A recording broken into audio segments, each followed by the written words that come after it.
Finally, free from any more baggage. Today marks the beginning of our life together with my parents at my house. However, as soon as my parents passed away, my husband, who had demolished our family home, dropped a bombshell on me. Standing in front of the now non-existent house, he declared, "What are you talking about? Have you lost your mind too? Come to our house with the inheritance. Quick." His words left me dumbfounded, and I couldn't help but burst into laughter. Ah, I see. That's what this was all about. Perplexed, my husband, Howard, and my in-laws looked at me incredulously. What? Why are you laughing? I revealed the truth to them. My name is Deborah Jackson. I was born into an ordinary salaried worker family.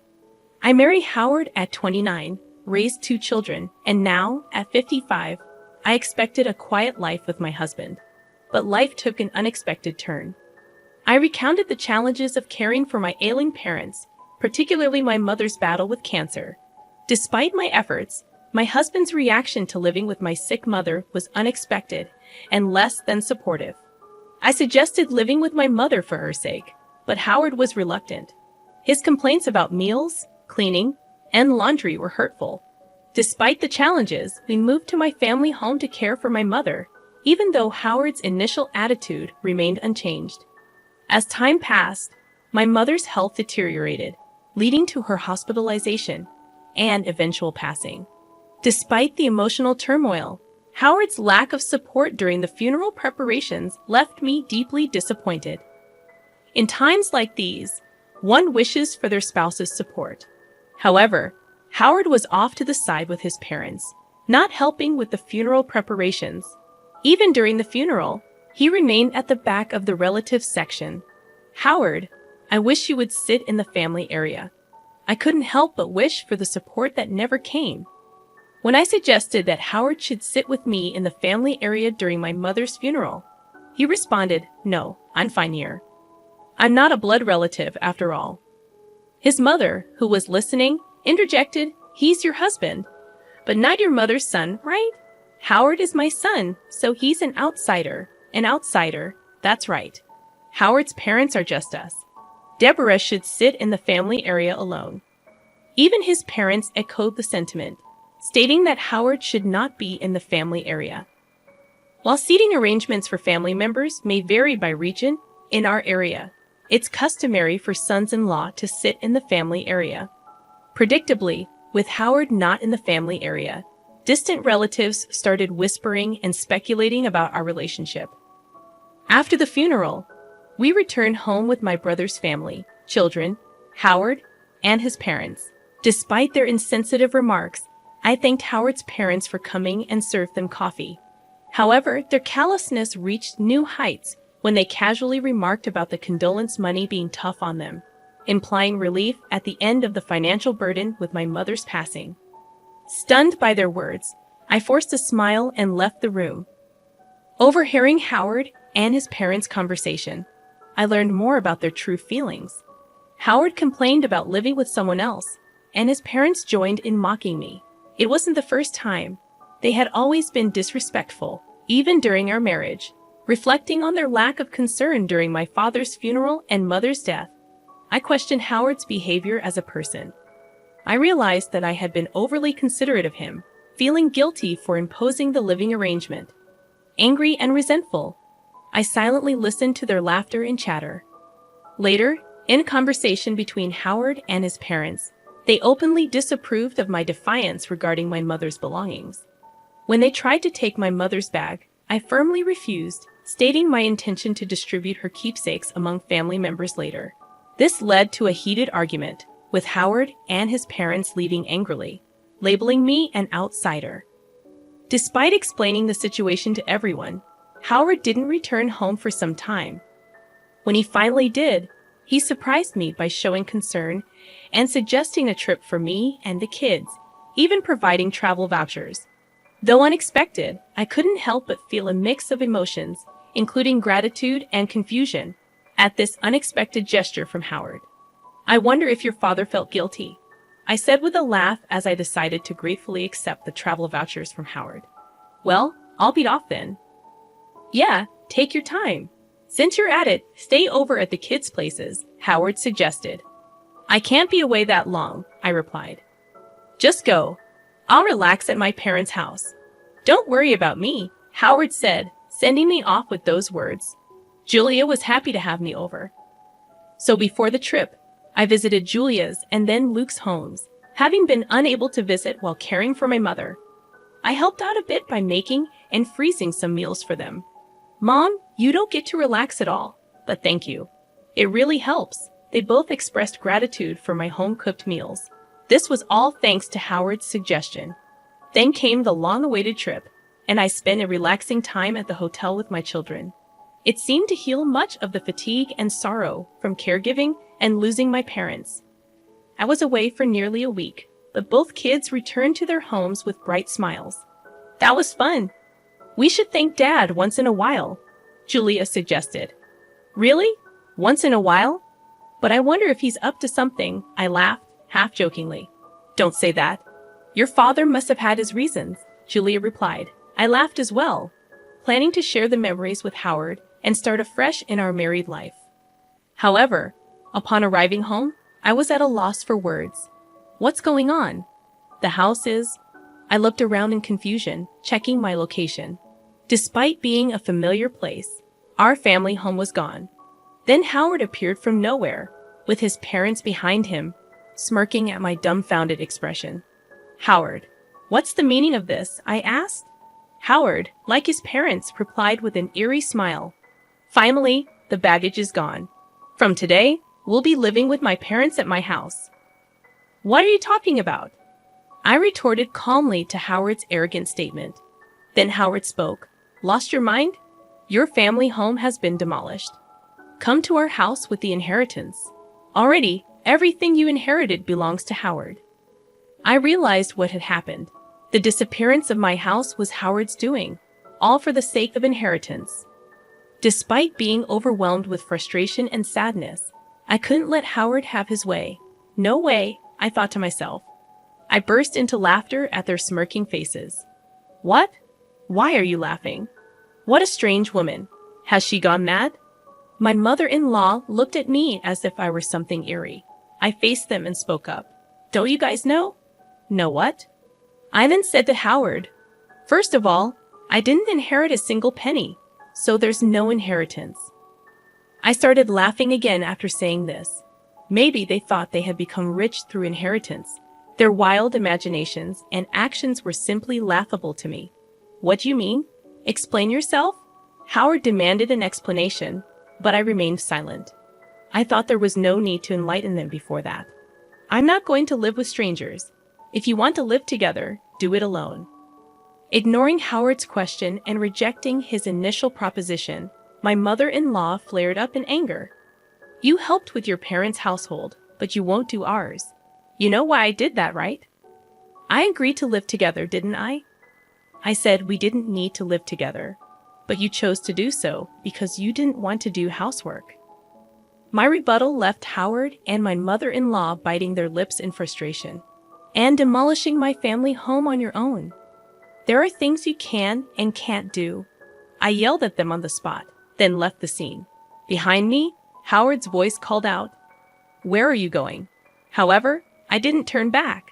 I had to secure a place to sleep for the night, and I didn't want to see Howard's face.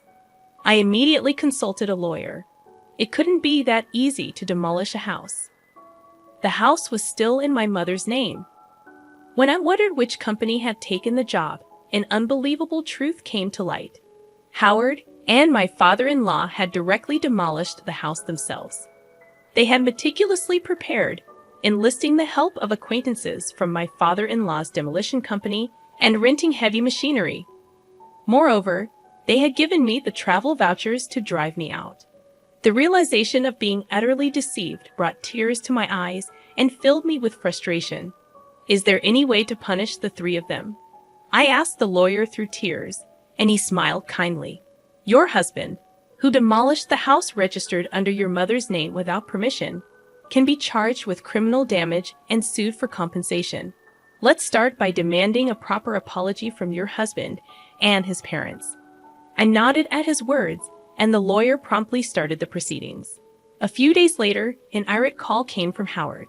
"What's this letter of demand about?" "Oh, you received it. Since you destroyed our important house, you'll have to compensate for it." Compensate? I told you we were moving into the family home. I demolished an unused house for you. You should be grateful, not demanding compensation. Just bring your inheritance and come back home. Howard arrogantly insisted. Grateful for being demolished? Really? And about the inheritance coming home? There's none to bring since I didn't inherit anything. I shouted back over the phone. Howard fell silent, seemingly stunned by my outburst. The reason I laughed when the house was demolished was precisely this. I had a whole year to spend with my mother. It was obvious we would have discussed the inheritance.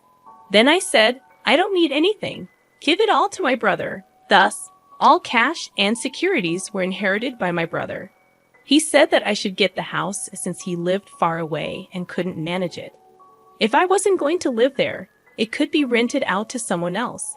That was the plan for me to inherit the house anyway.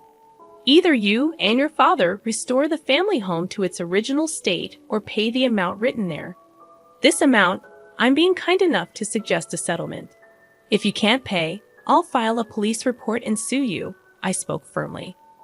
Sorry, I didn't think you'd be so angry. Of course, Howard replied. I'm angry. Howard began making excuses. He thought that as long as the family home was there, he couldn't live with his parents, especially since his father had always wanted to live with us. My father-in-law was fond of Luke and seemed to have wanted to live with him.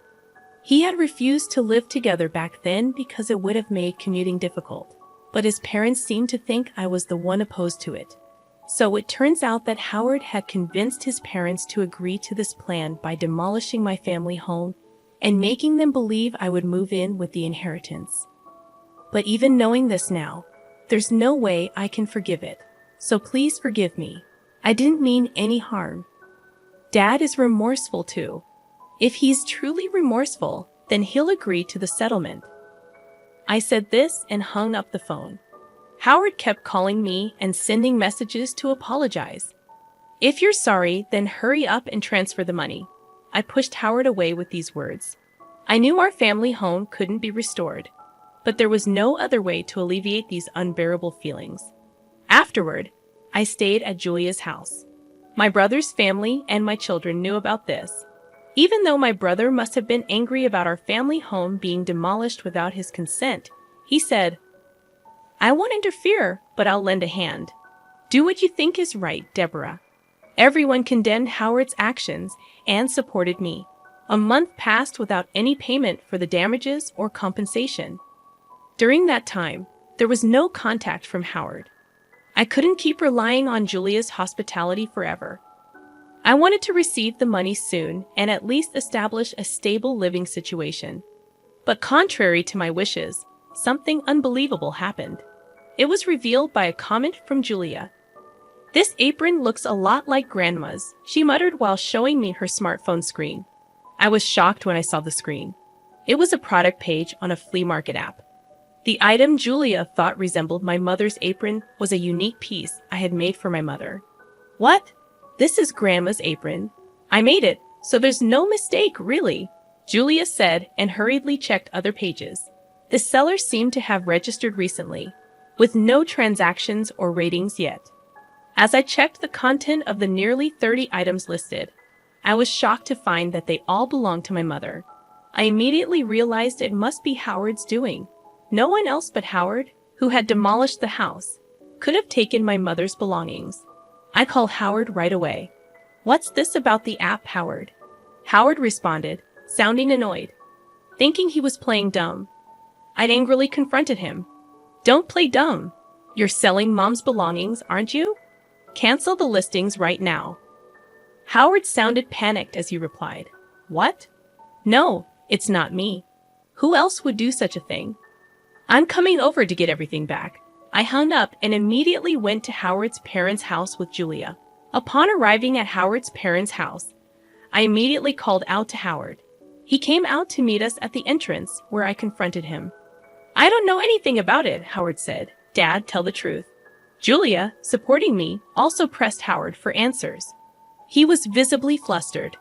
While this was happening, Howard's parents, perhaps realizing we were there, showed up too. "Oh, Julia, you're here?" She smiled happily upon seeing Julia. Julia, clearly upset, spoke to her grandmother. "Tell Dad to tell the truth. The truth. It seems like Dad is selling the stuff Grandma passed away." With hearing this, my mother-in-law laughed. Howard looked troubled and kept repeating, "It's not me." Then my mother-in-law spoke loudly. "Howard selling them? That can't be true." But because I'm the one selling them, I felt the blood drain from my face at her words. Howard must have known. He looked at his mother with a "this is bad" expression. Julia was stunned, but my mother-in-law seemed cheerful. "What did you say? It's quite a task, you know. Packaging has to be done carefully, and the photos need to be taken well." She talked about the app as if it was a fun hobby, not realizing she was selling stolen items. I struggled to contain my anger. "Cancel the listing. That's not something Grandma can just sell." Julia, red-faced and teary-eyed, appealed to her grandmother, but my mother-in-law seemed displeased. "What's the big deal? I found a fun hobby. I use what I can, and the rest makes a nice little income. It's good for preventing dementia after all. I'm the only grandma left. And Julia, you want me to stay healthy and live long, right?" My mother-in-law said this nonchalantly. It was clear she wouldn't listen to our pleas. "But if talking won't work, we'll have to take action. Let's go home, Julia." "But it's okay." I left the house, dragging Julia with me. And so, I rushed to the police station. I had not planned to file a report about the house being demolished, but theft was a different matter altogether. When I reported the theft and unauthorized sale of my mother's belongings to the police, they promptly took action. The flea market app company cooperated, and my mother-in-law's account was suspended. This ensured that no more items would be sold. On my way back from the police station, I called Howard. "I had your mother's account suspended. You knew about this, didn't you? You're complicit." "No, I've filed a police report. Please cooperate with the investigation." Howard became frantic at my words. "What? We're family, aren't we? Please withdraw it. Strangers, right? I still haven't received any compensation or damages for the house being demolished, and I see no remorse from you." I was angry, and Howard was at a loss for words. But I am not heartless. Despite everything, I had shared a life with Howard for a long time. Sighing, I realized that there might still be a long road ahead to resolve all these issues. I said I'll wait for the money, but I won't forgive the theft. Everything must be returned. "And Howard, your father looked very ill. Has he been to the hospital?" "What? I'm not heartless, so I'm just letting you know." I said this and hung up the phone. I had seen my father-in-law earlier, and he hadn't spoken much. He was much thinner than when I last saw him a few months ago, and his face was pasty and unnaturally dark. It was clear that he was not in good health, but I doubted that the family had noticed. My mother-in-law was nonchalantly trying to sell stolen items, and Howard was only bold towards me. That parent and child simply lacked any sense of consideration for others. The next day, my father-in-law called me. I thought he might thank me, but it was the exact opposite. "You're treating me like a sick person, planning to dump me in a hospital to get rid of me, huh? I have to protect Howard and your mother from you. I'm not going to any hospital," he scolded. I was concerned for him, yet this was how he responded. "I apologize if it was out of line. I was just concerned, I'm not weak and short-lived like your parents. Don't patronize me." I was angry at his words, but a few days later, he apparently felt unwell and went to the hospital. The diagnosis was terminal cancer. Howard called me in a panic. "Dad has terminal cancer. What should I do?" I snorted. "That's none of my concern. Remember what you said when I suggested the hospital. You said you're not weak and short-lived like my parents. Deal with it yourself. How can you be so heartless?" "Who's the heartless one? Did you ever say a kind word when my mother was sick? Reflect on your own actions." I said this and ended the call.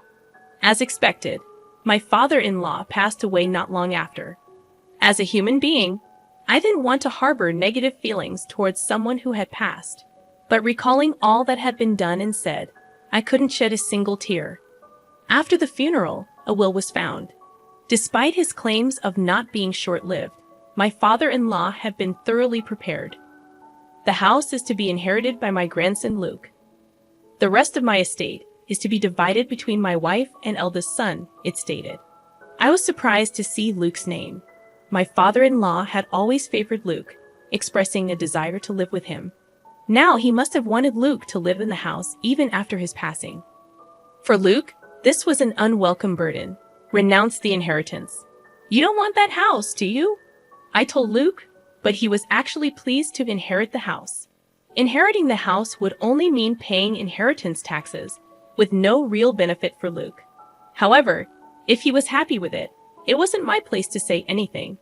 As per his grandfather's will, Luke inherited the house. My mother-in-law was delighted and paid the inheritance tax.